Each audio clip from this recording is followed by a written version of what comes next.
you serious? Jesus Christ. Are we rolling? Seriously? Yep. Damn. It's crazy, but It's crazy. It annoys me because we all human beings have that ability and gift, but everything distracts us so much that we forget our natural abilities. We don't tap into what we have. So human beings are the only mammals on the planet that have forgotten how to use their senses. Oh man. It's not that it's there. It's actually there, but we have actually disremembered how to use our generic senses. Our sense of taste, smell, touch, everything. So you have to meditate on it. You have to think on it, sleep on it, basically remove every other distraction. See, and when you're tuning when into you are that. tuning into you, when you are tuning into you, it all picks up. You start to go, because it's the same feeling of you can hear all these sounds around you, but because you are so accustomed to the sounds, your subconscious picks it, but your conscious doesn't. So you don't decipher every individual sound around you. That's our problem, because we are constantly receiving all these things. Your unconscious and subconscious is picking it all up, but we're so distracted with what is or what isn't that we don't see it.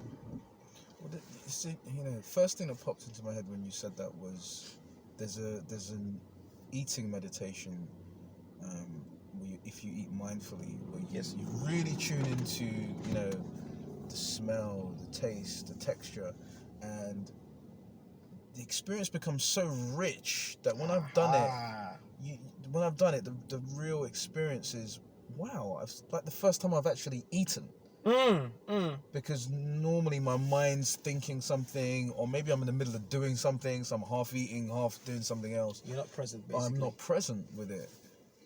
And then you think that on a given day today, the visual faculty takes up so much energy that maybe you're not feeling the way you could, or not hearing the way you could. Your sense of touch, all these other senses. So the channels. Do you know what I mean? There's so many channels open a lot. That's what feel should be like.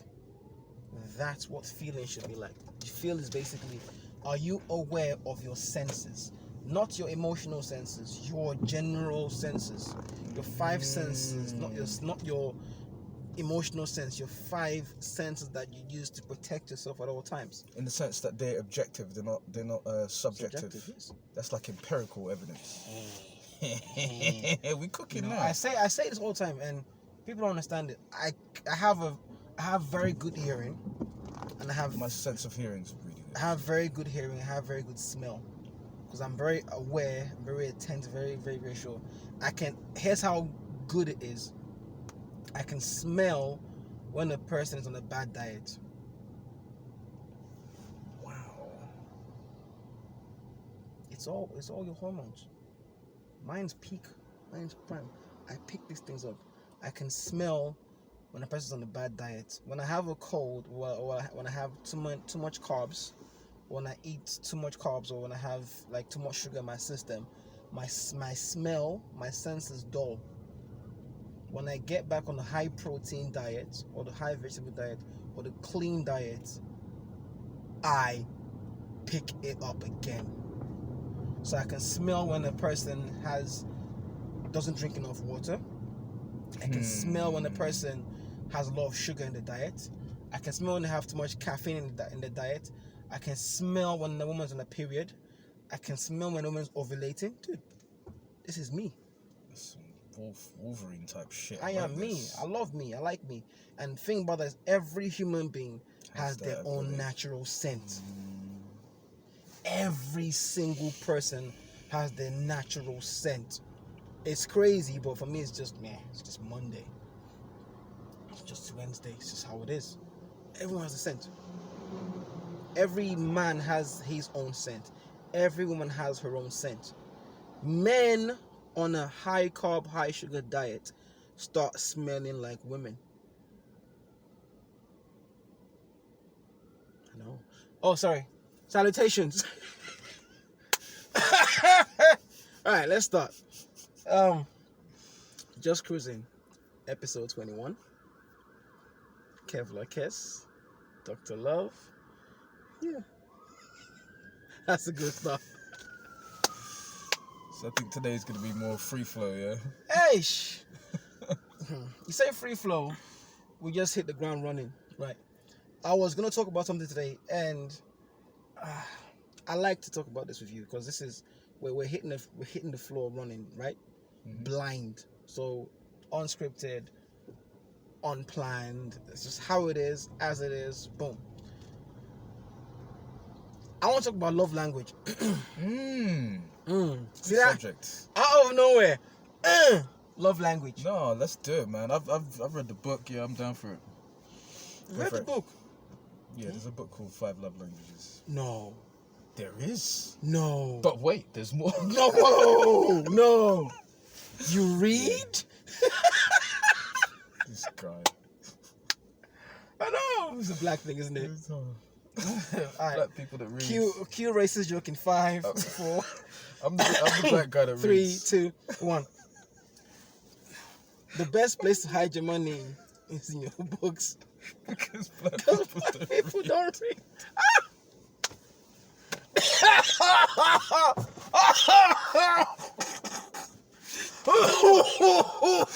This we're gonna get My flagged. chest. You're gonna get flagged for racism. The thing is, a lot of black people Flag. don't read. Nobody Sadly, flag is skip. can I be racist to black people? Is that allowed? I don't know. Is it racist or is it, what's the word? Humor, Stereotypical? stereotypical. Passive aggressive? Are you hurt? Did someone hurt you?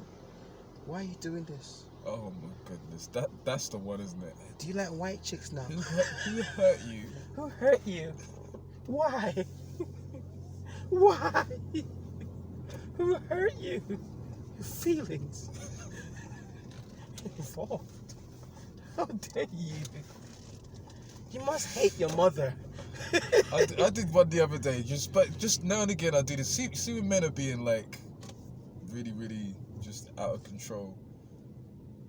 But this tips people over the edge. Maybe Which I say, why are you getting emotional? Like, men hate when they. I was working with this dude the other day, and he was just really slow, and we were getting behind. And I said to him, "Yeah, you gotta work a bit faster, man." And he's like, "What do you mean? You can't tell me to work faster." We just did, bro. He started freaking out, and I was like, "What's going on right now?" Because I'm not trying to have an argument with you. I'm just saying we're behind. You need to work a bit faster. You can't tell me how fast to work. I said, why are you getting emotional? Oh man, he lost his shit completely. Like I thought we were gonna fight. Like he was really. You really got emotional. I was like, okay. I started gauging the distance. I was like, okay, he looks like he might make a move. Do you know what I mean? I started gauging like how far is he. Like just checking the range. Checking the range. Yeah. Your jab distance. Jab here. Set up the fence. No, it was gonna be a right hand. But yeah, he just It was gonna be a right hand. Wow. No time for jabbing. No. Oh wow. Done. But he just made a lot of noise. That's alright. That's the only time I'm passive aggressive, really. It's like passive aggressive. I don't know. I think that's like you're poking the fire because it's fun.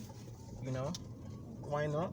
You're throwing jabs at him, lyrical jabs, like pat. You said what? Pat. I think I said something.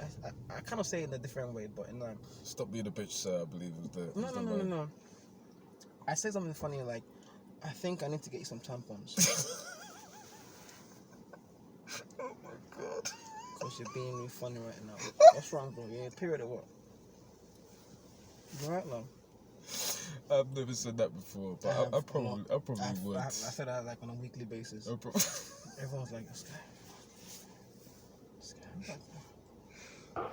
You know, Kids, you can't say that. it's like, it smells like shit. It looks like shit. It tastes like shit.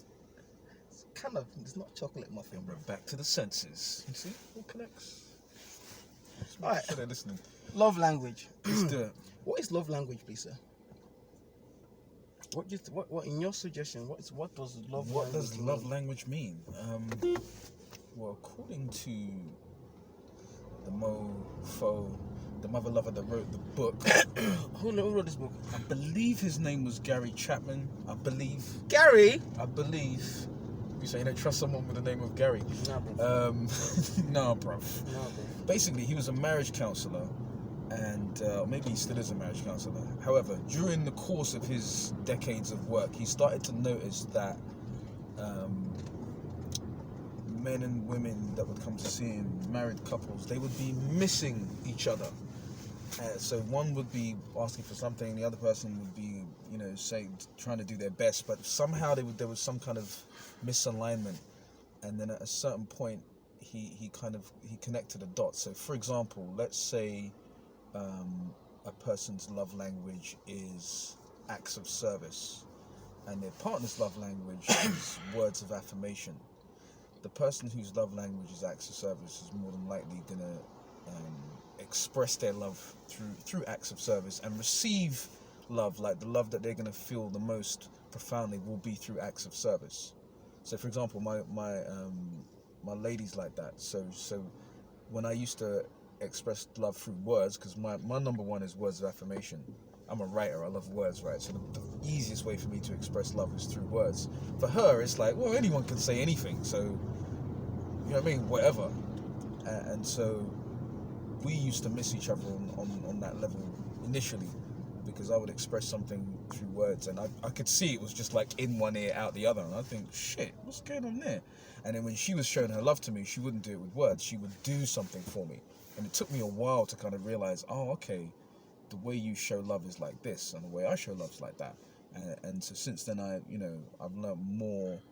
And so I think there's 5. There's words of affirmation, there's acts of service, there's receiving of gifts, physical touch, and quality time. And the theory is that most people have one that's their number one, and then they have a second one which maybe they're quite strong in as well, but it's usually one that's sort of more dominant. Yeah. So that's my understanding of love languages. It's just the ways that you give and receive. Right. Is that love language, is it a male thing or a female thing, or is it both sides? The theory is that it's both. The theory? I'm based on my understanding of it, I would say it's both. I think most people are going to have, men or women, I think, are going to receive love. It's going to hit differently in certain ways, do you know what I mean? So, yeah. Right. But wait, there's more. I know there is. Your question's always loaded, mate. Go on. Alright, so I like the love language thing. Here's something I have seen with my own eyes, my own personal point of view perspective, is peace language. Tell me more. So, this is what I've seen from my personal life, your personal life, every other man's personal life, not boys, men, is the one thing, and I've always said this for many videos, I've always said this, is the one thing I know men need is peace. It's funny because I've been thinking about that a lot lately. Men need peace. You really do. But this is the thing, is that, and this is, so my perspective is, the main clash is that she's trying so hard to make him understand her love language, and she's trying harder to understand his love language, not realizing that it's more of a peace language. How would you, as a woman, talk to a man to calm him down? And I said to a few ladies, imagine your partner is the Hulk, you are Betty Ross. Let that sink in. Nerd style. Because the only person that can calm the Hulk down is who? Betty Ross, his wifey. And she doesn't go, Bruce, fucking calm down here now, bro. What's wrong with you? Pussy y'all. Does not do that. Yeah, she doesn't. She goes off, breathe. And then you hear the theme song in the background. And Hulk's like, yeah. And she just holds his hand like, yeah, Bruce, I'm I'm gonna give you some gawk in 5 minutes. And then, So, okay. what? Oh my god. And he goes, okay. This is the triple X version of the Hulk. It's like, I'm gonna give you some it's guac in 5 minutes. Bruce, calm now. Lord. Bruce, go home with you. Right? But anyway, jokes aside, To you be get fair, the some concept. guac would be a very good way of bringing man Right, peace. but that's not peace language though. I'm not saying Because it is. think about this, right? So this is the problem that today's society has, is that a lot of women are willing to go, oh, you know what? I'm going to throw puli at him. Therefore, that'll calm him down. Mm-hmm. You understand? Not understanding that he would like to actually be calmed down first before you get the poon. Which is what? Men have feelings too. Mm. Men too are emotional beings. Men are human beings as well. Which means you don't just expect me to just go flip the switch, boom, mope. You can't be arguing, because this is what a lot of, I've realized a lot of situationships happen, is that relationships is that they will be arguing all day, and then she starts wondering, starts saying, oh, why doesn't he find me attractive anymore? Because you don't have his peace language. You don't know how to talk to him in a nice way and say, listen, buddy, like that talk. Because today's path to success is very, very masculine. If you as a woman are shouting with your man the whole time, the more you argue and fight and shout, the more he sees you as a dude without a penis. That's not sexually attractive. It's so crazy you brought this up, man. This is so wow. Because I was thinking about this yesterday and today. And what was coming to my mind was that you can't really. I was thinking about the fact that men want peace. Not even want peace. We need peace, right? And I'm not saying women don't, but I'm talking about men now. So let's not get into this. Oh, well, what about women? Right? I'm talking about men. I'm coming for you. Right? I'm coming for you. He's coming for you. Men need peace, and I realize someone can't give you something they don't have. That's the fundamental issue. There's very few people that have done the work on themselves and are doing the work. Because to me, it's an ongoing thing. Like your growth, your healing, it's not something that you finish and we're done. To me, it's an ongoing process, taking care of your mental health, your emotional intelligence, your self-awareness, like picking up on your unconscious patterns and all these different things. Like that work never really ends. But I realize there's very, very few people that have done that work. So a lot of them are walking around just carrying trauma, carrying stuff that wasn't resolved from this ex and the other ex and the XXXX and then the stuff from the dad. Yeah, exactly. Like these people are walking around and you can see their traumas like jumping out and getting triggered and all this other weird stuff happening a lot of times. And then you add to that this high-paced information age we're in, and all the distraction and all the information and all the content, and you've got this being who, you know, on average doesn't have that inner peace, doesn't have that presence. Most people, when I ask them, "Oh, do you meditate?" They're like, "Oh no, I tried that, couldn't do it." Like the thought of it's like getting my mind to slow down. Are you crazy? And so to be in that space, you're not going to bring anyone any peace. But wait, there's more. I've got a feeling that's going to be my catchphrase too from now on. But wait, there's more. If we think about it from the perspective of women having more of an emotional core or being emotional creatures, right? And I know I'm generalizing, whatever. I think for a lot of women, peace is boring.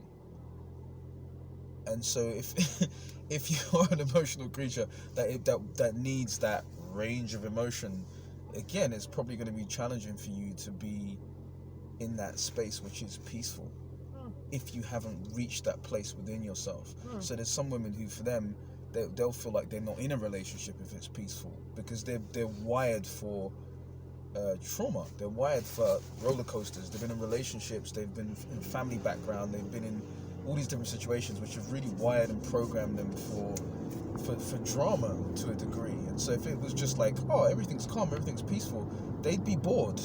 See, that's a massive number of individuals. That's a massive. Like, I think you brought this up recently as well, right? You did, didn't you? I did. What you grew up with, what you came up with, is what you're used to. Whether it's conscious or unconscious, you don't realize it. If you never saw a good woman in your life, you would not know what to do with a good woman. Yeah. If you never saw a good man in your life, you would not know what to do with a good man. Yep. It's unfortunate that we have a lot of those individuals out there today that is now forming like a horde. Yeah. It's just, they're out there. It's more the norm than the opposite. Hence why now. horde, like just like a millions of like individuals doing the same thing, but they're still individual. You understand? And it happens a lot. So we get that scenario of you never seen a good partner in your life, never ever, right? And then all of a sudden, by chance, the universe says, "Here you go, good partner." You go, "Nah, man, I don't want this one. Sabotage. I want chaos. I don't want peace. I want problems. Always." Yep. Because you've grown up seeing that. You see my point? So it happens on both fences, 100%. both sides, a lot of times. And this is why I said to you, so just imagine your language, your love language is contact and communication, right?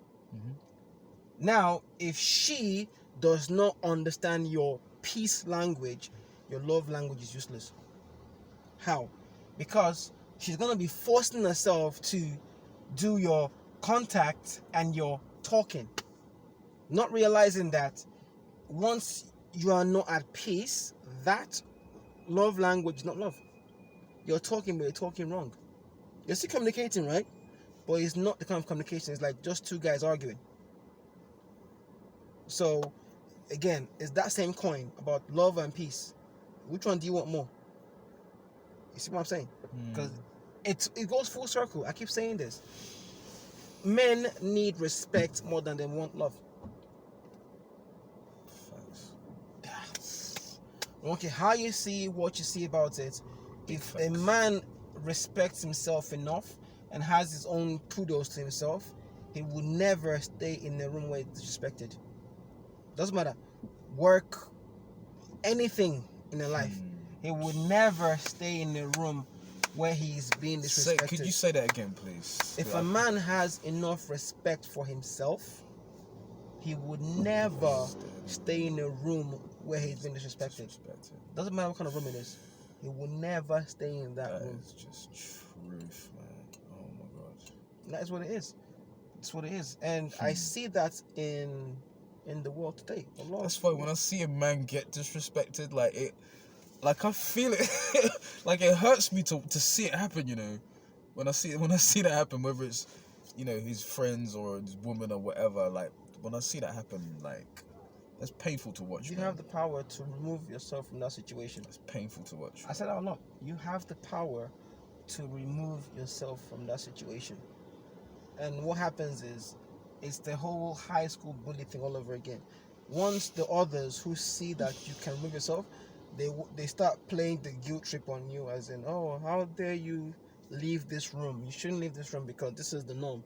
It's not the norm. If it's not the norm, if you can't put respect on the person's name, then boom, game. And this is the thing. Everyone needs to be respected, but people don't respect because, again, a lot of people have grown up not seeing how to respect the person. And then, boom happens, and a shock happens. Okay, imagine, right? Imagine no one has ever said no to you all your life. I know this is impossible. Just I'm a man. No. You see that? As a man, you have taken L's all your life. Every L imaginable has just come your way. Just L.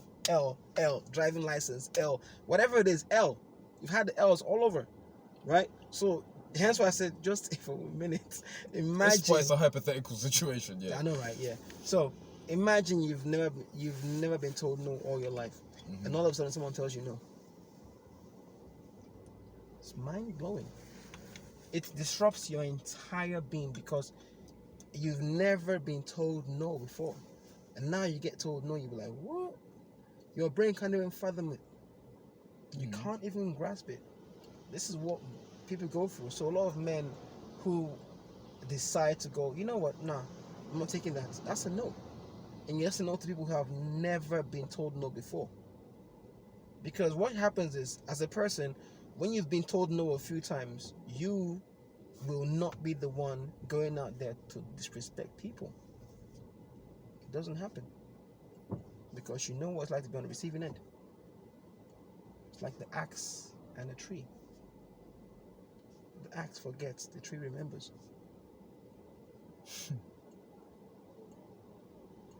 Going back to the peace language. Yes, sir. Do you this concept? Do you, in your opinion, does each man have a different peace language, or is man's peace language universal? Ooh. Same thing with the scent. All men have different scents. All men have different peace languages. Again, some men are used to, they've grown up with women being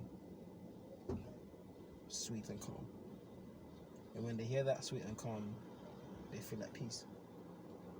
Some men have come up with women being loud and brash. Mm-hmm. When they hear that, that's their peace. There's the general norm, and then there's always the deviant. Have you seen the Kanye documentary? No, ain't got time for that. Something told me to start watching it yesterday, and one of the things that I think it's in 3 parts, and I watched the first part last night, and I had a few takeaways from it, and one was you could really see the impact his mother had on him. Right. Like, there was a scene where he goes back home. He's gone through something a little difficult, a little challenging, and so he's not in good spirits.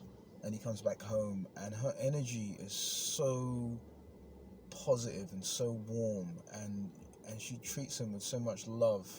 And she says his name a lot. It's really interesting. Like, as she's talking to him, powerful. it's power, and I to the point that I've decided I'm going to start using people's names more, because everything she was saying, as she was saying his name, it was like it punctuated it more. And she said, "Oh, but do you remember this, Kanye? Do you remember when you had this rap?" And so she started reciting one of his raps back to him, and she had such a love and such a belief in him. You could see that she'd given him that foundation of confidence. Her work is done. That he's gonna be good. Yes. And it's really interesting because you watch him, and he's from Chicago, which at the time there was no one really coming out of it. It was Common. That was it. You had the Brat do a thing a little bit in the 90s, but no one really big was coming out of Chicago, right? It wasn't like now the drill scene coming out of Chicago is a lot bigger, but back then it wasn't nothing going on.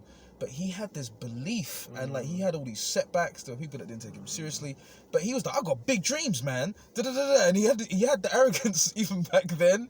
But she could see it too, and I thought of what you said, right, about we all need a little bit of Kanye in us. But yeah, he had this. You could just see he was not prepared to accept no as an answer, and it was that balance between starting really, really young and working really hard at his craft, and also believing. He just had this belief that it was going to happen, and he'd speak it into existence, and he had that kind of that understanding as well. And when I looked at it, it was almost like he had to be successful almost, right? Because the ingredients were just there. But you reminded me, because you spoke about the peace language, and you could see she had that ability to recenter him, ground him, renew his belief. You know, he said to her at one point, he said, "I wanted to congratulate you on the job you did with me." Absolutely. She started laughing. That's that feminine wild, that peace, that love, that gentle. This is what I wanted to talk about. It hits your Hulk in a different way. Her energy is amazing. It calms you, and it's things like that I try to teach women. That a whisper is actually louder than a shout. It's very important, because I'm saying this because I know a lot of people today who are trying to be as loud and brash as possible because they've learned that from other women who are miserable. Yeah. And they think, okay, This if is the way. she's making a lot of money, Yeah. she must be successful. No, you're making money, but you're a miserable little cow. You understand? And I've learned that, and I've seen it, and I try to teach that. Say, listen, a whisper is louder than a shout. You can actually talk to a person in a low tone, and their brain memorizes and remembers that emotion in that time. It's like hypnosis, man. It is hypnosis. It stays more than you raising your voice at somebody, because when you're shouting at somebody, there's an automatic fence in the brain that goes like, you know what? I don't want that. I want you gone right now. Don't want to So hear it. they're not listening. It's not pleasing to the ear. They can hear It's it, but like, they're not listening. You understand? bro. But when you actually speak in a calm way, the brain's like, okay, I want to hear this. It's like the snake charming with the flute. Like, Yes, it it's is. like, it's that kind of like It is. it lures It is. you in. It lures you in, and this is how throughout history, the beginning of time, this is how women have controlled the household, by whispering to the strong man. It's seductive, man. Cleopatra, It's seductive. I was Delilah. thinking of all that stuff. It's not like, yeah, I'm a queen, Ugh. I'm a king woman. Nah, fam, you're doing it wrong. You're hustling backwards. Stop. bro. This is what this is one of the things I want to talk about today. Was feminine women. Feminine wows are more powerful. They're so powerful. Like, if you can They're hit, so powerful, Oh. and they don't get it. They don't. This is the thing that blows my mind, because I think with the past few, many decades now of feminism, what's happened, in my opinion, and it's interesting because I just don't think feminism is feminine at all. Dude. It should be called something else, because Now, there's nothing feminine about it. it's And not me. So It's not you. So, It's every other man on the planet. Every other successful man on the planet has said the same thing. If you can learn to control how you feel and your emotions, and learn to just whisper to a man, he's hooked for life. I'm telling you, he's hooked for life. it's Game, free game, dude. this you're too like I know this is Free game. People need to know this shit. Like when you meet that energy, it's hypnotic. It's hypnotic, and especially today. It's so rare. I mentioned this in a few podcasts back. There's a woman I was working with. You did, Bro, it was. I remember. It was messy, bro. She's not, and the thing is, she's not like she's beautiful or It's anything. not sexual. It wasn't even sexual. It's not sexy. But it was like, bro, it was like time. It was like time stopped. She started talking, and I felt my whole being go, oh fucking hell. It was like all my stresses from the day started dissolving, and she was like, oh, hi David, how are you doing? Like, how's your day? Boom. And I was like, it was amazing. Boom. She goes, I don't think we've met before. I work in this department. And I was just like, I was transfixed. I was just like, tell me more. keep Please. saying words. Say words. Talk about anything. Just talk. Just say the weather. Just take this book. Bro, she could Read the have timetable. read a phone book, and she was just like, yeah, and her energy was so soft and so gentle, and I started feeling this really protective thing. Like I started thinking, I want like, to protect you. if anyone does anything to this woman, I'm gonna kill mess them up. I'll kill them right now. Like she just felt like precious. Like I wanted to like hug her, and it wasn't even sexual, bro. It was not that, but her energy was so alluring and so mesmerizing, and I was like, shit. This is how rare it is that you see that level of kind of femininity. And she was listening. And she didn't interrupt me. She didn't talk over me. And I'm so used to like women having such a masculine energy where there's certain women where they start talking, bro, and it literally hurts my ears. Like my sense of hearing is really, really sensitive, really acute, right? Like really sensitive. And so like certain women, when they're trying to do like I'm doing my boss thing, their energy, like it goes into this head voice, like it's their voice it irks you. It's not resonant. Like it literally hurts my spirit, man. Like I physically like they hit certain pitches. It's like a singer that goes out of key sometimes. Like they'll be like, okay, if we can just do it, and you're like, oh fucking hell, like, you don't please get someone it. tell her to stop talking. You don't get it. You don't get it. But she could do You're so hustling much backwards. more. She could do so You much can do so much more. with less. This is how you do so much more. This is how this is how you catch more people. Oh. Boom. You catch more flies with honey. That's exactly what I was gonna say. Bro. And you can still be assertive. I remember this 3 months ago. I had a very long day, just working my backside all day. I was just working from 6 a.m. to 10 p.m. right? And I get home, I'm dragging my feet, I'm walking home, and then this lady just walked past me. She said, "Good evening, welcome." Messed you up, innit?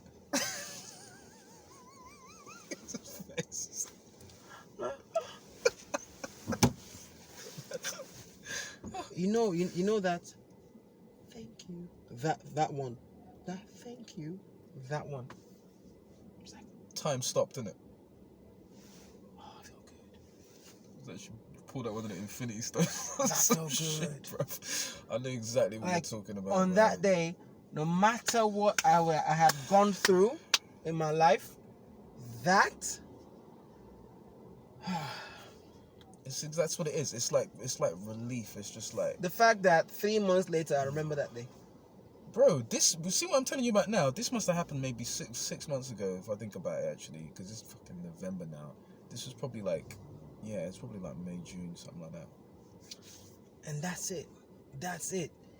Because it's that rare. That's what it's Stop trying to be someone else and be the best you.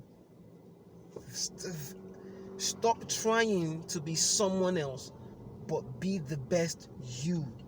When you are the best you possible, you glow. Even in your absence, you glow. Even when people don't know your name, you glow. Bro, that's peace language right there. How can you calm a person down? A whisper is a lot louder than a shout. Mind blowing. And I'm like, bro, it really is hypnosis, you know. Like, bro, are you that? It's really hypnotic. You know, it reminds me of, I was doing and I can't remember if I've told this story before, but you know, it's good to repeat stuff, man. Repetition is the mother of skill. I was helping out with some fights one time, and they put me on one side. So there was the red team and the blue team, and it was some white collar fights, and there was these partitions up, but you could see the opposing fighters, like you see their heads, and they're warming up and stuff. So you know what it's like backstage. The adrenaline is like up here, right? Like you can cut the tension with a knife back there. And a lot of these guys, it's their first fights, and so they said, So it's even worse. It's even worse, right? So they're like, help this guy, you know, get ready, warm up. So he's standing there, and they've told him who he's gonna fight, right? So now he's looking, and he can see the guy, and the guy's tall, and the guy's hitting pads, and it's like boom, boom, boom. And you can see he's mentally starting to crumble, because he's thinking, shit, I gotta get in the ring with this guy. I could get hurt, I could get humiliated. He's starting to lose the inner battle, right? So I call him over. He comes over, and I start wrapping his hands, right? So as he's looking at the hand wraps, I start talking to him, but I start talking to him softly. Yeah. Right? So I'm like, I goes, you're about to do something very special, you realise that? And he's like, yeah. I said, think about it. A lot of guys toy with the idea of having a fight, but how many do you think have the actual courage to get in the ring and do that? Yeah. He pauses. It hits. I'm like, you're about to join a very elite group of men.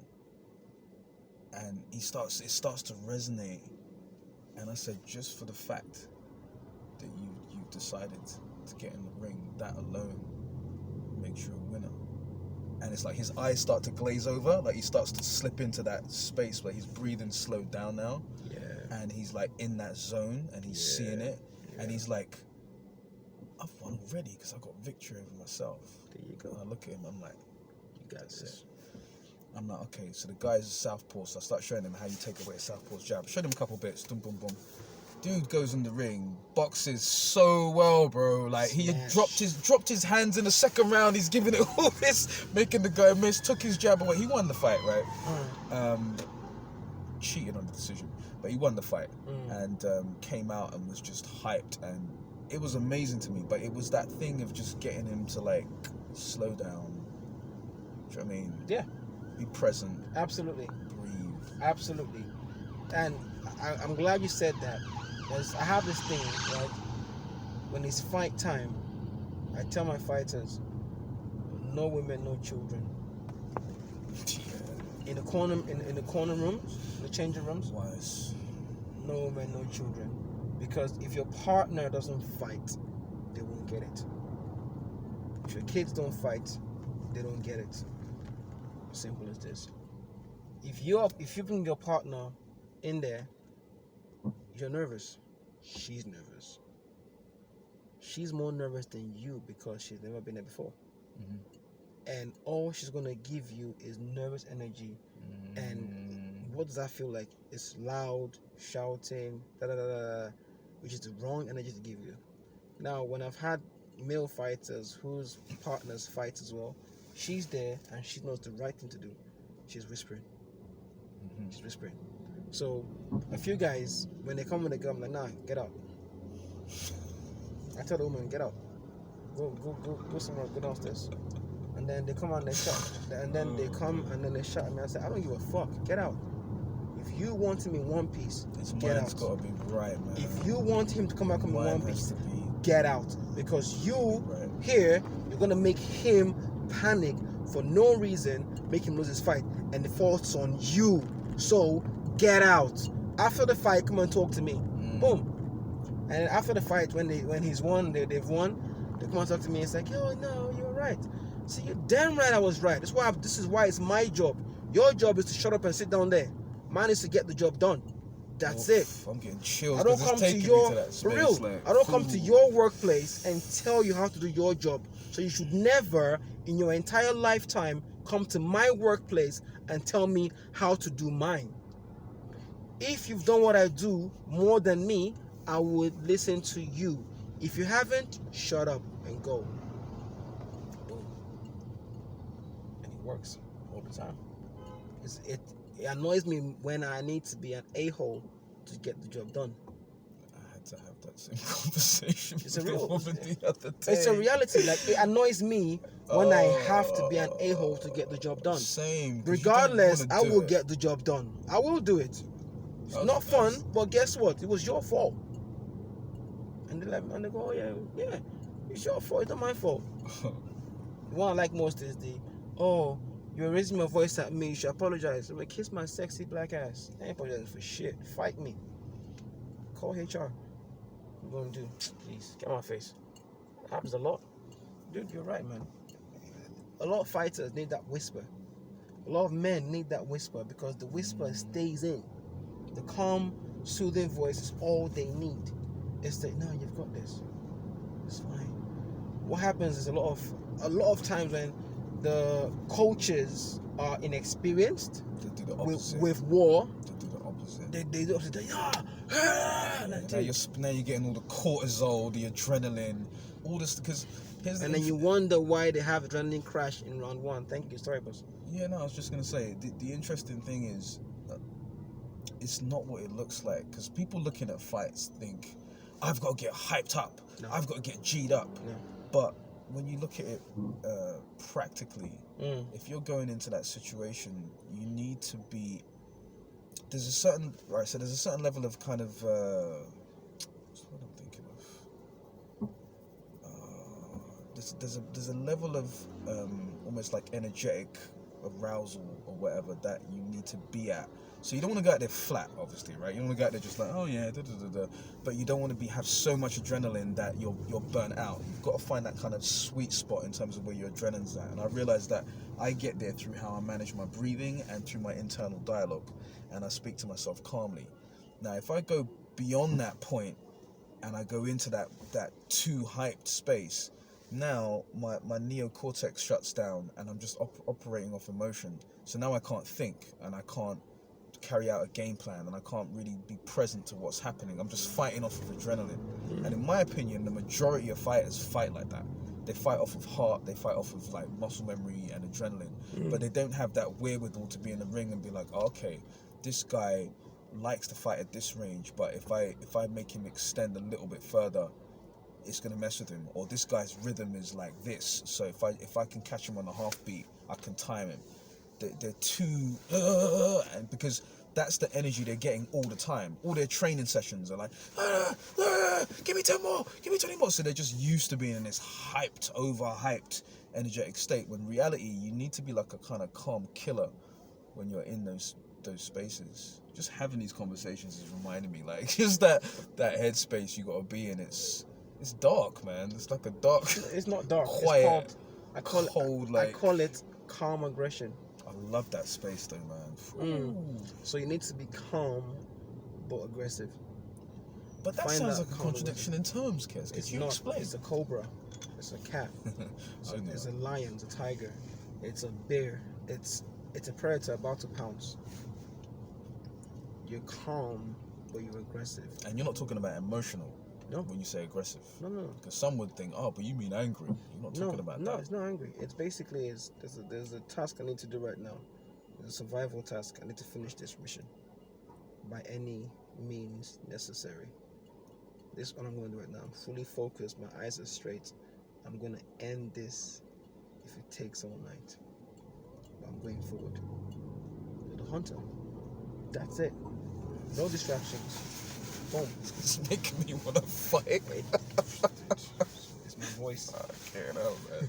It is what it is. It is what it is. Oh.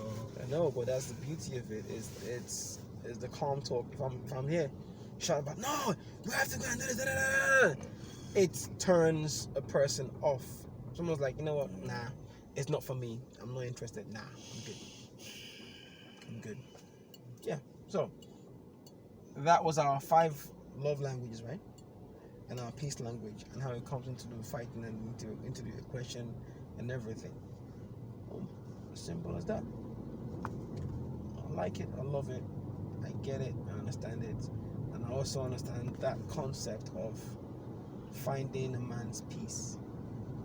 What does my head in is the problem with experience in the world today. Because I've had this talk about this a few times with the whole Frankenstein thing. The whole Frankenstein thing with experience is that you would date one person and this person works like this. The next person you date works like that.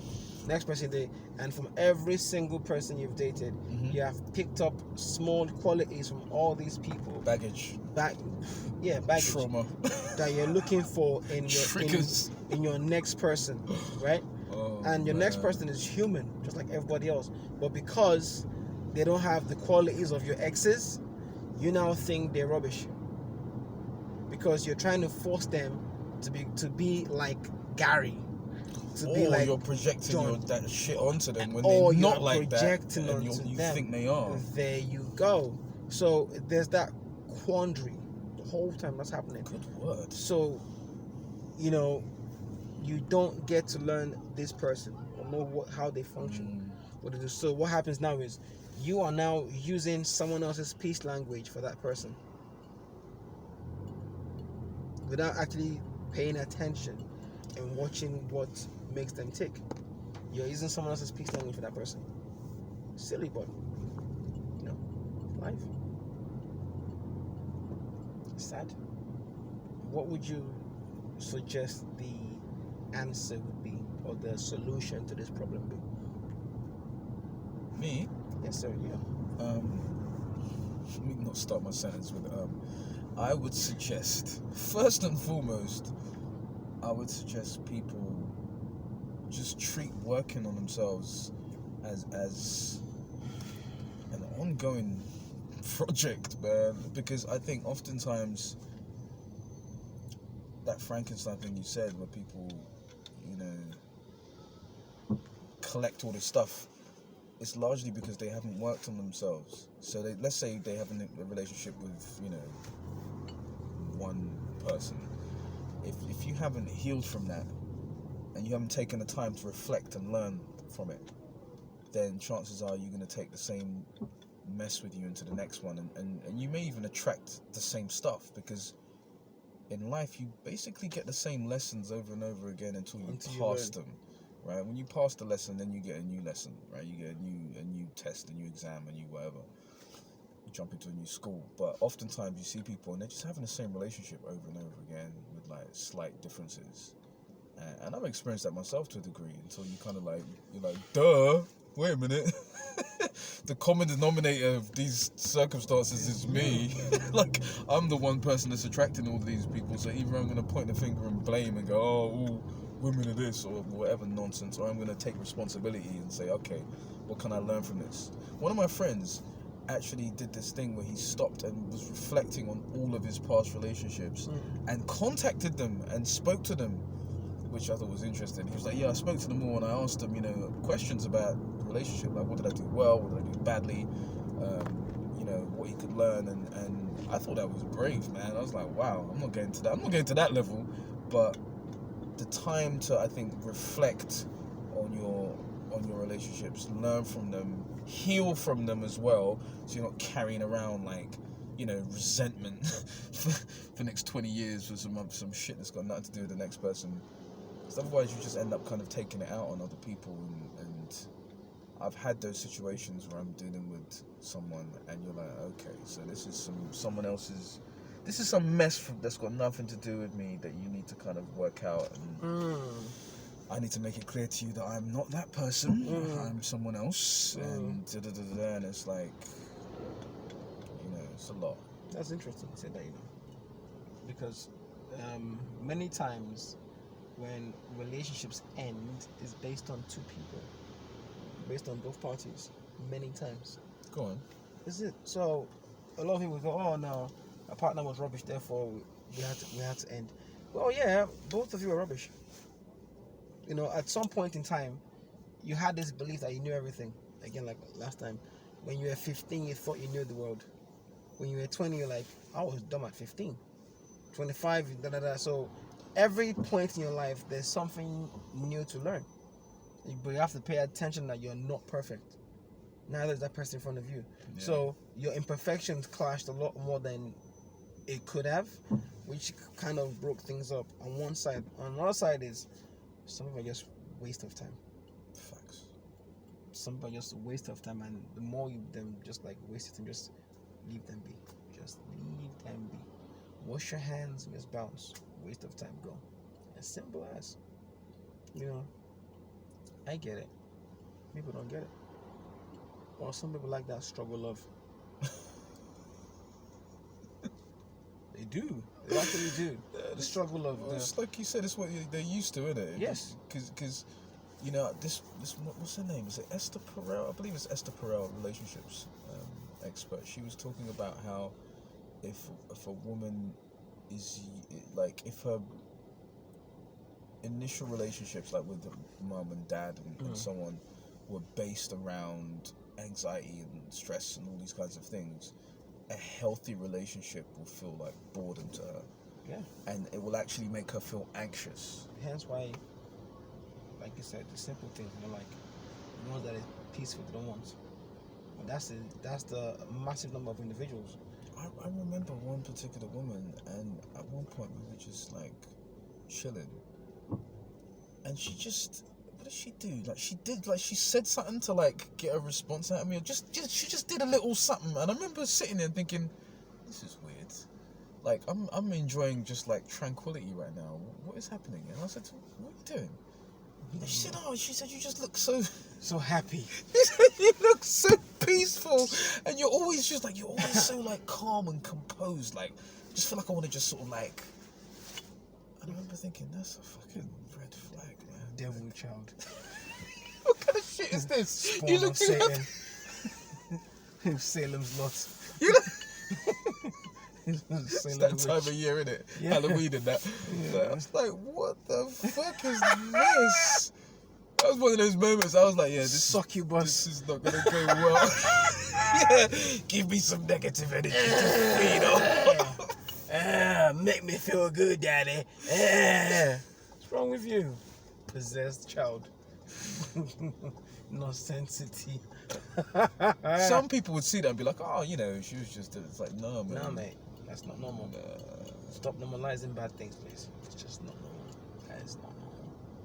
If you don't like to see people happy, something wrong, mate. Something wrong, mate. Man, you may need therapy. Just some consultation. You know, but don't call me. Call someone else. I'm good. My schedule's full. I'm busy.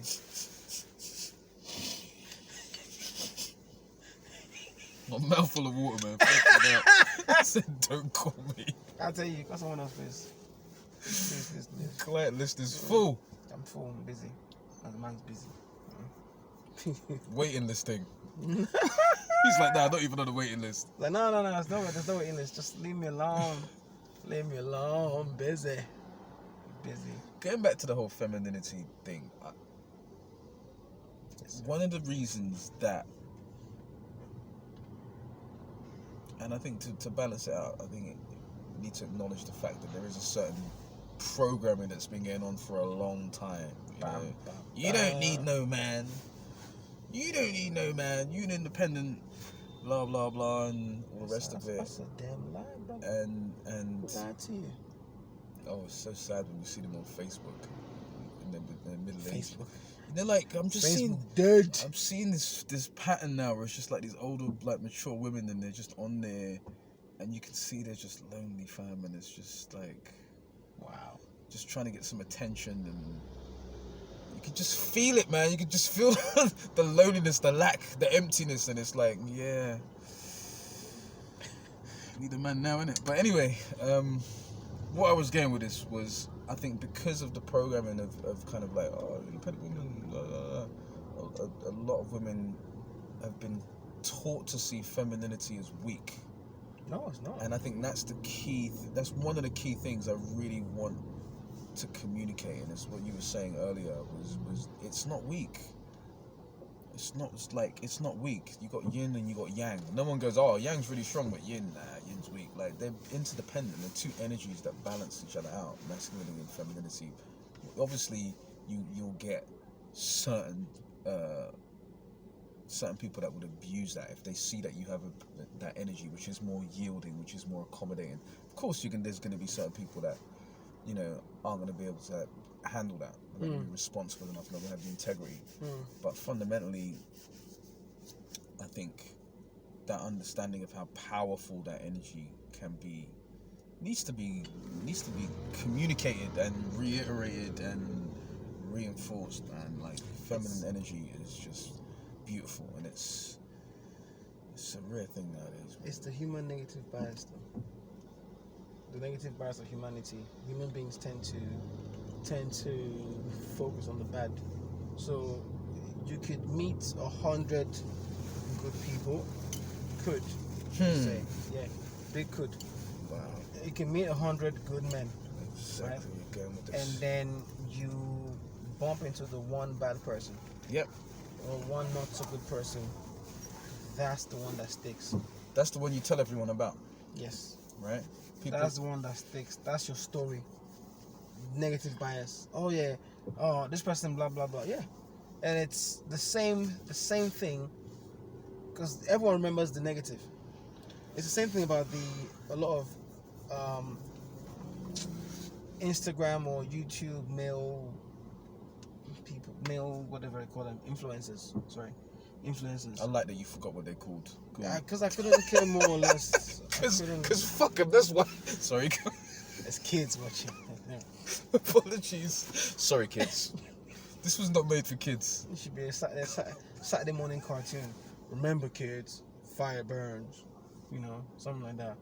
Don't run around with knives. Something like that. Some kind of He-Man, Transformers, G.I. Joe stuff. Knowing is half the battle. G.I. Joe. I'm foul mouthed. I can't help it, man. Continue, please. Some influencers. Right, some influencers, they understand they get the gist of it, and their messages are with good intention, but no one clicks on the video. You understand? No one watches the videos. So when they start saying things that are controversial or trigger the negative bias brain, and then they do clickbait. That's the stuff. Clickbait. So they know what they're doing.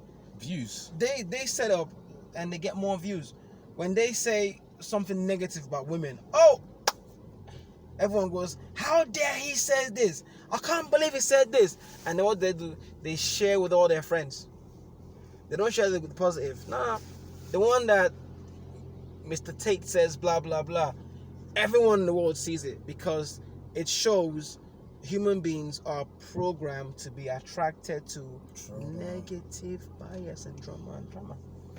Do you know there was a newspaper which did positive news and it went out of business? Of course it did. Of course it did.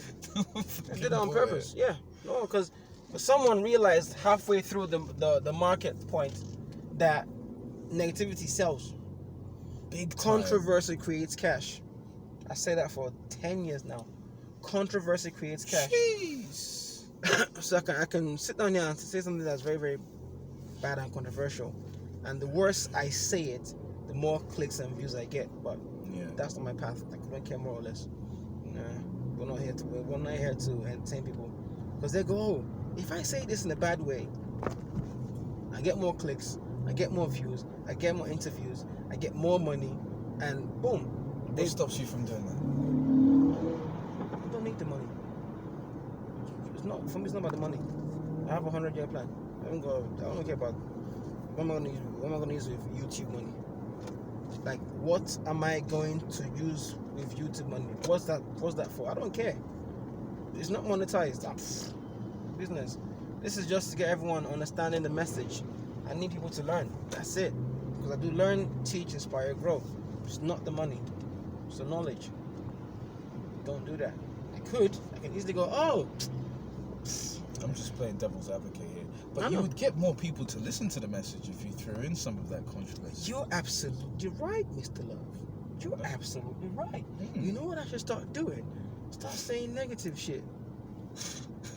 Start insulting people, calling people's names out, and then tag them on the video and share it with 100 people to share as well. And start creating like a 15-second reel, just insulting someone and say, yeah, DJ Academics, you ain't. I don't do that. It's not for me. I'm not. People look up to me, so me doing that, I'm a bad example, a bad role model, I'm a bad black male figure, I'm a bad father figure. It's just, no, I don't do that. Someone else does. It's good for you, not me. Integrity. I will never knock your hustle. That's your hustle. You go, boo. Do your hustle. It's not my hustle. We're good. I remember when 50 Cent released a song called The Art of Getting Robbed.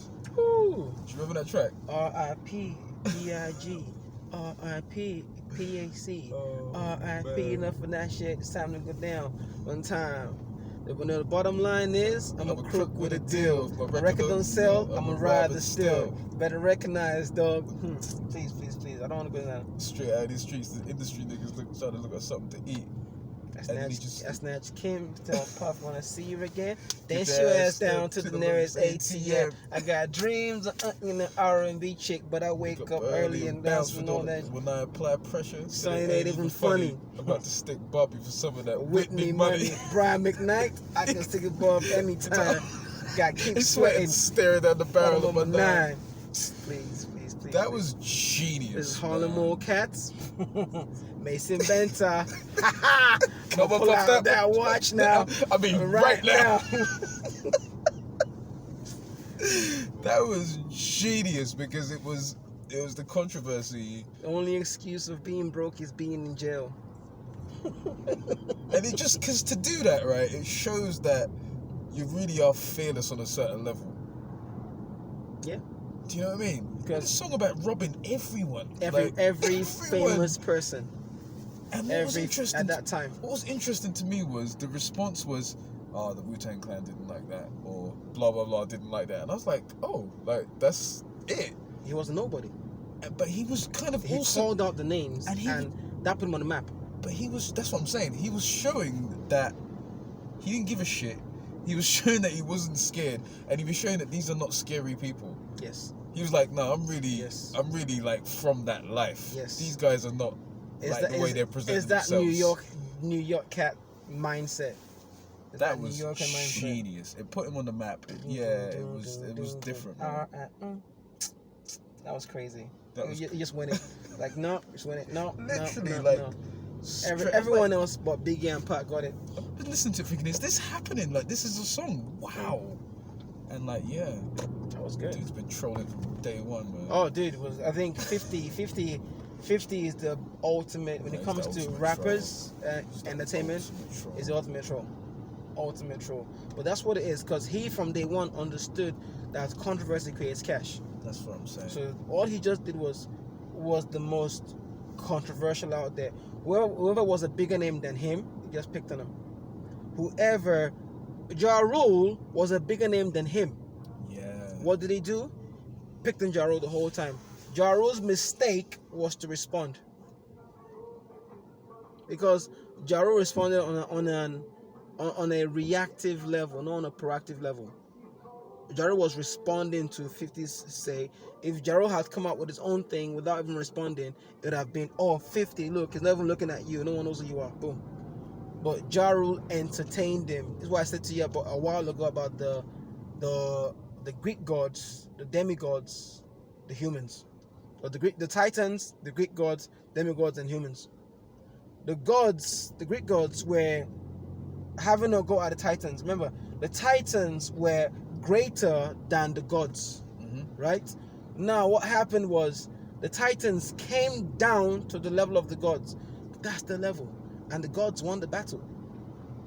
And the Titans were just there, just doing the thing like, ignore those gods. They don't, they ain't. You understand? That's such a great lesson. They will never have won. Shit, that's such a great lesson. Because everybody keeps throwing the ball up to score. Basketball, you throw the ball up to score, right? They keep shooting up. Everyone's shooting up. Don't shoot up, shooting up. When you start to come down to the level, that's when you messed up. So everyone that's out there criticizing your game, criticizing what you do, they criticize you because they're not on your level. They want you to come down to. They want you to come down to the level to do what?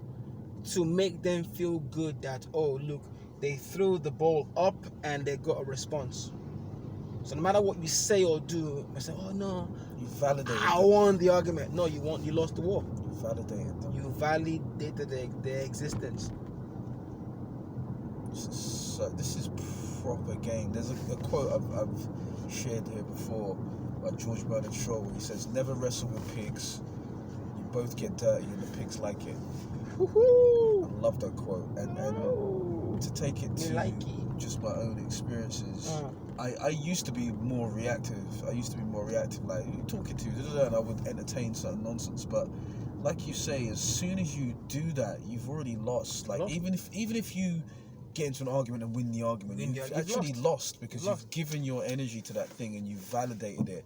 When in reality, silence, as the quote goes, silence is the most perfect expression of scorn, man. It's just like, it's not even that. It's just like, it's not even scorn. It's like we're good. It's like we're good. And it's demonstrating a level of self-control as well, where it's like you've just thrown a punch and just hit air, fresh air. You know, it's not like I blocked the punch and then counter punched. It's like you literally just punched and like hit nothing. Just hit nothing at all. And I've seen a few people do it on the music level as well. Like thinking back, who was it? There's a few artists where it's like they could have dragged into a battle and they just didn't respond. Yeah. Like Stormzy there was a guy come with Stormzy, it was Dot Rotten. A couple years back, he started doing this thing where he was dropping stuff. I think it was Stormzy he came out. And he did a whole bunch of stuff. And it was really good as well, man. Like, he was dropping stuff every day for like a few weeks. I don't know how long. It was, yes. Do you remember that? Ooh, his stuff was fire. And people are like, Stormzy's done now. What's he going to do? Yes. And I don't think he responded at all. Stormzy didn't respond. He didn't respond at all. Because every time Dick and Harry was like, Stormzy must respond. He has to. He didn't respond. Because at that time, Doc Rotten was hot. No, the stuff he was dropping was frightening. Like it was good. And as an MC, you've got this kind of there's a kind of ego that comes with being an MC, which is like if someone challenges you, you accept the challenge. Back, yeah. That's what the art form is. That's part of what it's about. But the intelligence of him to not do that, and then a couple years later you see him. Did you see the video he's done? The last one, the long one with all the celebrities in it. No. Oh my god, I gotta send this to you. Is it the one with It's Mel Made Me Do It. I think the song's called. It's called Mel Made Me Do It, and it's got everyone you can think of in like English, black English actors, musicians, just creative people. Like it's a tour de force, bro. Like it's crazy. Like they cuts at one point and he's doing an interview and it's like Jonathan Ross there. It like all kinds of people are in this video. He's got Louis Theroux in it, Jonathan Ross, all these black celebrities going back to like Soul to Soul. No. Gabrielle, bro. No. I'm gonna send it to you now. Like it's. No. I was speechless watching this, and so it's like you get it because in his head he's like, I'm on to bigger and bigger things, and he even references like not even responding to certain man, because it's like you're not on my level. Like I'm doing this, and my vision is this, and what am I gonna do here? Like wrestling with you, like, bro. That's good, man. That's brilliant. It is truly brilliant. Actually, let me not do that now because I got called out for picking up my phone last time we were doing a podcast. Let's see what I did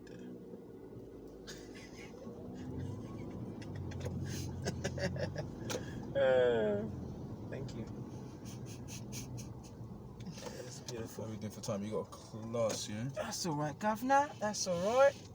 That's alright. Hey, Chalet. Indicate. No, it's good. It's very good. I learned to pick my battles. I learned, even with just, again, I said a while back, why on some videos there are no comments is because you get someone, it happens. But I'm so quick to respond in a proactive way that there's no reaction.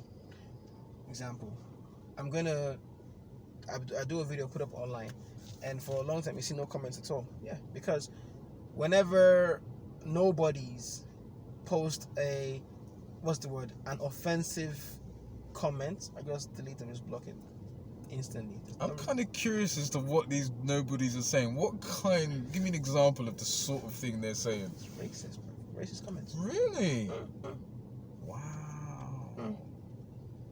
I get a lot of racist comments on the videos. When it happens, obviously my phone flags it and it shows me like, interesting. Monday. Some cowardly person with like an image instead of their face and what? Yeah. Right? So you have an avatar, Ugh. or someone else's profile, or like a flower or Brock Lesnar. Hiding. Some kind of avatar, except you. It's not you. Throw stones and hide your hands. I'm used to it, man. I'm used to it. I've been for a long time. And I go, not delete. Delete. And I mean, because what you can do, just leave it out there and just ignore it. Yeah, fine. Or you just delete it. You just delete it. Yeah, I get Which it. means that in the first place you never existed. That's it. No, I get it. For me, it's like I don't want negativity on my page anyway. No. You don't need that. So you take it. You don't need that. It's like when I read some of your Facebook posts, I'm like,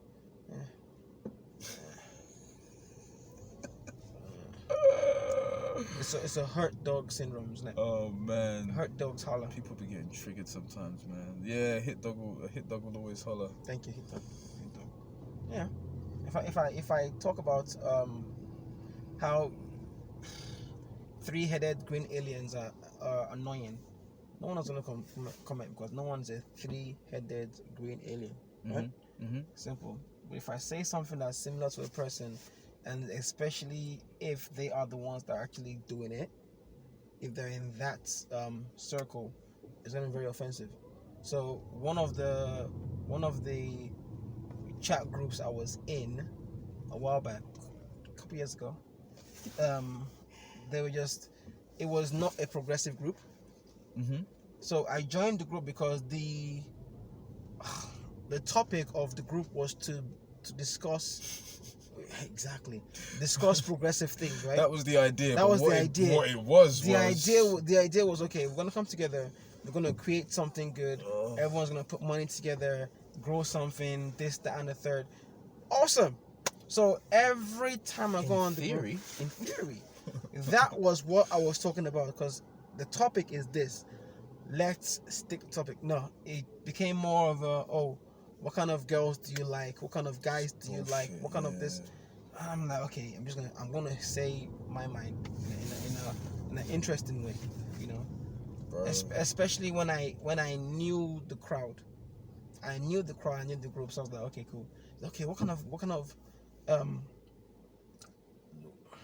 the women in the group? This is about 200 people.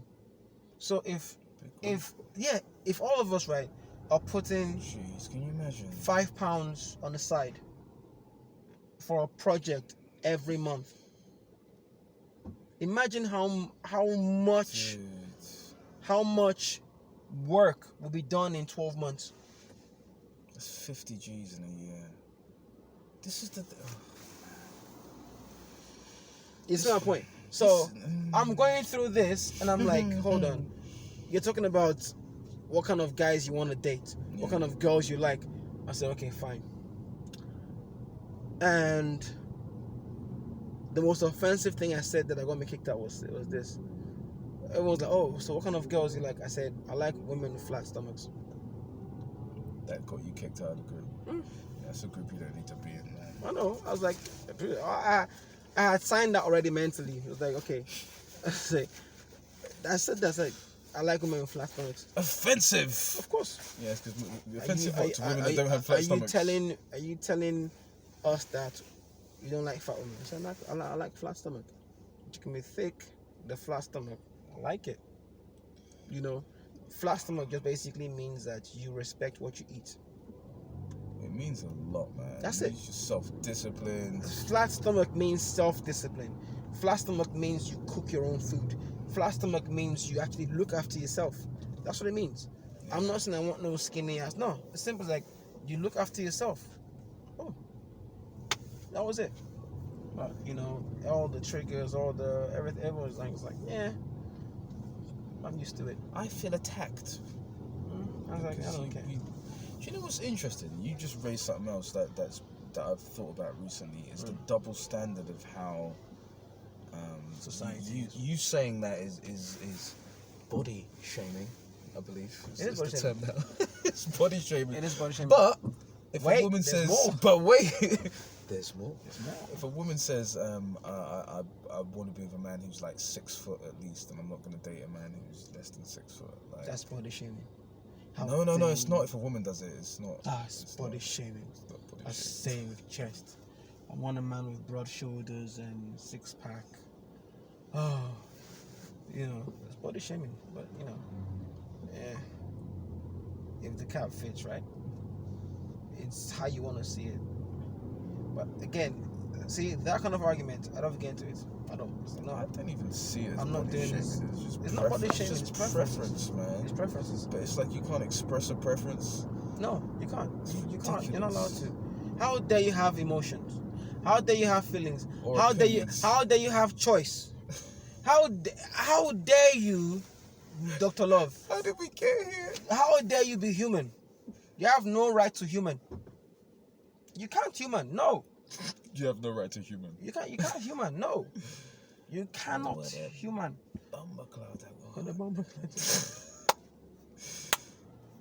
How dare you human? Yes, that's what it is. How dare you have feelings? How dare you have emotion? How dare you have choice? How dare you make yourself better? That's what it is. How dare you make yourself express what better? You want? How dare you make yourself better? I dare. Exactly. That's the answer. I dare. Because it's a question, right? The answer is I dare. I dare. Simple as. I dare again. Simple as. That's what it is. But again, what's more interesting is the rules are different. So everyone's preference is their preference. And you get judged differently based on your status. For every status, the rules are different. Want to hear this one? Please. Awesome. The rules are different based on your pay grade. That's it. If you look like you're making less than 10 grand a year,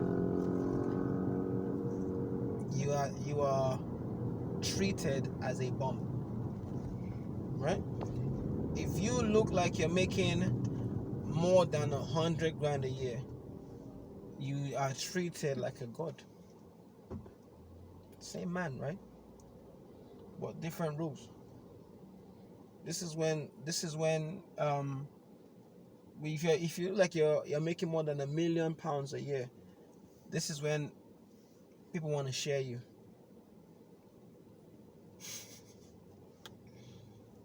The rules are different.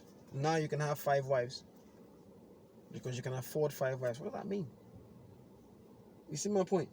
So the rules always change based on your pay grade. Big time. Your tax bracket changes the rules. COVID was such a great example of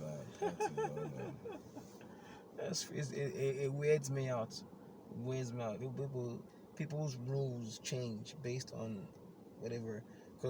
And you get the guys who are basically regular earners. You are earning your 20 to 40 grand per annum.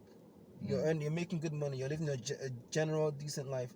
But the problem is you're going to be judged like you are a homeless person making nothing, because society is programming people that, oh, you should aim higher.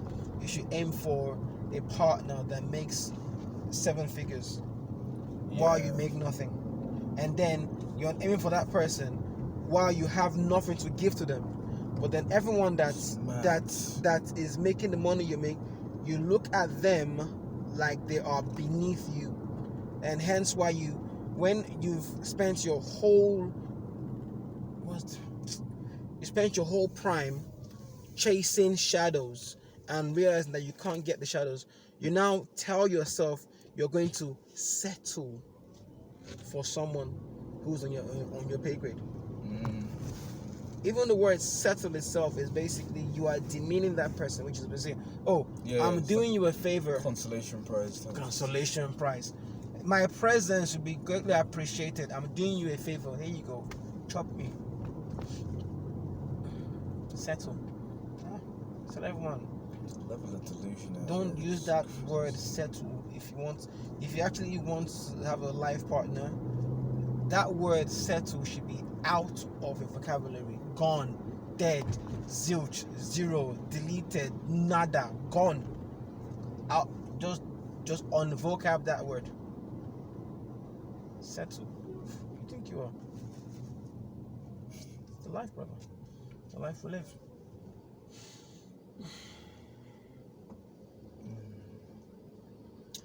Any questions? No, I don't have any questions. Any additions? Any extra? No. I'd say just recapping on some of the stuff we covered. I would definitely recommend people learn about love languages. I think it can potentially really improve the quality of relationships and communication, and not just in romantic relationships. Even in people it could be a relative, it could be a close friend, but understanding how these people express their love and their care and how they receive it, because most people, not only will they give in a certain love language, but they're going to receive stuff more in that way. Like there was one example the guy gave where there was a couple and the husband had been trying to give love through acts of service. And then when he realized that his wife's love language was words of affirmation, he was like, "You trying to tell me I've been doing all these dishes and all this shit for years and she never gave a shit?" And like, I was laughing my ass off because he was like completely missing it. Yes. So I would definitely recommend people look into that. I believe it's Gary Chapman, 5 Love Languages. And I think an understanding of masculine and feminine energies is useful, because oftentimes these things get confused through doing kung fu and starting to read about yin and yang and Tai Chi and these kind of theories, it gave me a bit of an insight into those two concepts, and I think that's quite helpful to understand them, kind of remove them from gender in a way, and just understand masculine and feminine energy, and that understanding and that ability to perceive and define them, I think, is helpful. What's up? Do you see someone you know? I'm looking at this. Oh, the site. It was a cafe. Oh, they turned it into KFC. A friend of mine, yeah. Yeah, I think he basically sold out he made his money and sold the cafe out to KFC. He's like, here you go, we're done. Sorry. Yeah, no, I was just saying, I think an understanding of masculine and feminine energy and the qualities of each is useful, very useful. Anything else? I mean, just in terms of the whole peace thing, I think having some ways to decompress, unplug. I was at a meeting today with some friends. I call it the council. Shout out to the council. And one of the guys there practices mindfulness. He's very in tune with himself. And one of the things he was doing at certain points was, when we're having a discussion and you could feel the energy was high at certain moments, but let me just take a moment. And you could feel that actually, the energy needs to ground. I think having those practices, having that awareness of when you need to ground or you need a bit of silence, having a daily meditation practice, or whatever it is. For me, I meditate. I walk as well. I walk in nature. Those are some of the things that I use to just decompress and bring myself that level of peace. I think is essential, especially nowadays when there's just so much information, technology, and everything else. I think having some sort of practice to cultivate peace. Ooh. How do you cultivate peace, sir? That would be my last question. I'm in love with me. I'm in love with me. Elaborate, please. I spend time with me. That's it. Me time. Just chill out, me time. That's it. I make time for myself. I'm just picturing you in the mirror like, Kez, I love you. Oh, dude, all the time. I can't walk past the mirror and not say hi. Hey, what's good? Are you looking good today, man? Flirt. Every mirror on the wall. You motherfucker, you. Anyway, everyone, this has been episode 21. Just cruising. It has been emotional. Thank you very much. We'll see you all later. Peace. Love.